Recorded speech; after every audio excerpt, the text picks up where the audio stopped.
chance to interview Tucker Carlson, do I have some questions? But because you made your first point 7 times, we only have a few minutes. Well, that's kind of a signature move for me. Yeah. Must be the elitist in you. Well, there's a lot of that still. We've got time for 2 questions. Great. But all seriousness, Tucker, thank you. What a great message. Oh, well, thank you. Yep. It was heartfelt.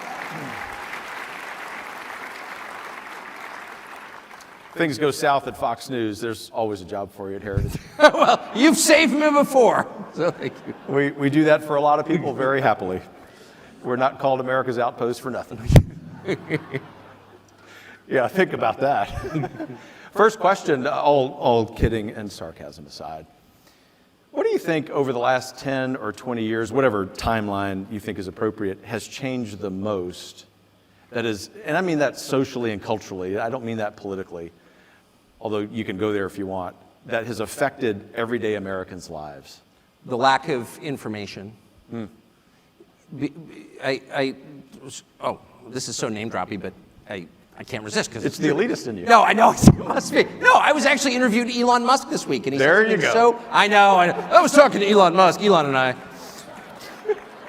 smoking a cigar on his G4, and he turns to me and he says, Tuck, he calls me Tuck. No, I interviewed him for work, obviously, and he had such a wonderful line, and he said, the most likely outcome is the most ironic outcome. And I thought, boy, that's actually I would argue that's a Christian precept, actually. It's kind of the Beatitudes, the first shall be last. And the opposite of what you think is going to happen happens. And so often, so the internet, the core promise of the internet was as much information as we've ever had at your fingertips, and the result has been a centralization of information. This is deliberate, needless to say, but unnoticed by most people, that results in more controlled information than we could even have imagined 20 years ago. So a lot of information just is not available.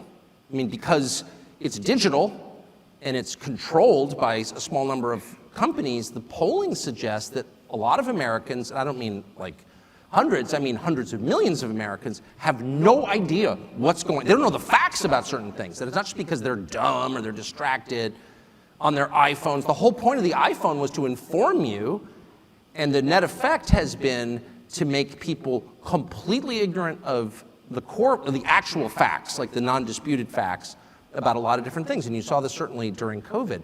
So that challenges the idea of democracy, which rests on the notion of an informed voting public, of a citizenry. And we don't have that. And that really, I never would have expected that at all. And the last thing I'll say is don't throw away your hard copy books, because they are the repository, the enduring repository that cannot be, and I'm dead serious, and I don't mean to, I'm not going to tell you to buy golden ammo, though obviously you should think about it, but definitely don't throw away your books, because they can't be disappeared, because they exist physically. And I would say a corollary to that is don't throw away your relationships with other people, because they can't be disappeared either. The material, the physical, things that you can smell, those are the things that you can trust. Your spouse, your dogs, your children, especially your dogs, but your actual friendships, your college roommates, people in person. As the world becomes more digitized and people live in this kind of, this realm that's disconnected from physical reality, I think the only way to stay sane is to cling more tightly to the things that you can smell. And I've really gotten to the point where if I can't smell it, I'm not dealing with it. And I mean that. And that includes books. Anyway, that's what's changed. Books, relationships, and ammo. Tucker Carlson's Guide to the Universe. Yes. That is awesome. Well, we've got 46 seconds. Okay. This one.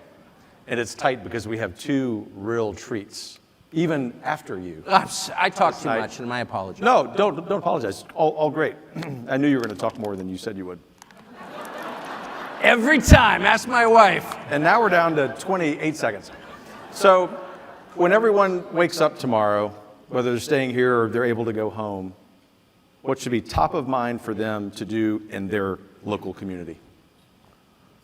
Oh, well, the very first thing you should do every single day is tell all the people you love that you love them, for 2 reasons. Because you do, and affirming things out loud makes them real. Words are the most important and most powerful thing that we have, and of course I have an interest in saying that. If I sold Chryslers, I'd be like, cars are the most important thing. But words are, in the beginning was the word, and so articulate it. And that is also simultaneously an acknowledgement of a truth that we don't face, which is we don't know what's going to happen today. And we could die. That's the one thing that unites every person, is the certainty of death. And reminding yourself of that every single day will bring you, paradoxically, joy. I love you. That's the most important thing. What a wonderful response.